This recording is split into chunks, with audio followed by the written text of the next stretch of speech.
మొట్టమొదటిసారి చిదంబరం వెళ్ళిన వాళ్ళు తెల్లబోతారు, కొంతమంది అబద్ధాలు ఆడతారు కూడా. నేను ఉన్నమాట చెప్తున్నా మీతో. ఎందుకో తెలుసా, చిదంబరం వెడితే ఓ తెర వేసి ఉంటుంది, ఏదో మారేడు దళాలతో పూజ.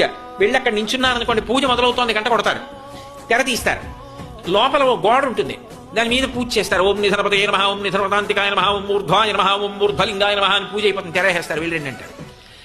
అదే నీకు ఏమైనా కనపడిందిరా అందులో, ఏంటిరా ఎక్కడ చేశారా పూజ అని అడిగారు అనుకోండి, ఒక్కొక్క గడుసువాడు అంటాడు, అదేంటిరా కనపడలేదు, శివలి నల్లగా ఉంది, గోడుగా కనపడలా నీకు, అయ్యయ్యో భలేవాడివే అంటాడు. పైగా ఇంకా వెక్కిరించాలనుకోండి, అది పుణ్యాత్ములకే కనపడుతుందా అంటాడు.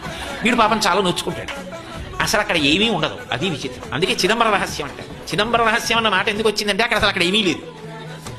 ఏమీ లేదంటే అన్నీ అందులో ఉన్నాయి తప్ప అది ఒక దాంట్లో ఉందని ఎలా చూపిస్తారు మీరు?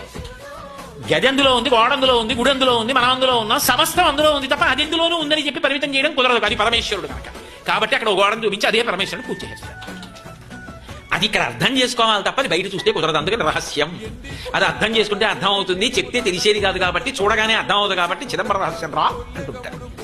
చూడగానే ఎవరికైనా ఏమైనా అర్థం అవ్వలేదు అనుకోండి, అది ఏంటంటే నాకు సరిగ్గా తెలియట్లేదు, అదో చిదంబర రహస్యం అంటే ఏమిటంటే అసలు భగవంతుణ్ణి తెలుసుకో అని అన్యాపదేశంగా చెప్పడం. చిదంబర రహస్యం నీకు తెలిస్తే అసలు జీవితంలో రహస్యం లేదు ఇంకా.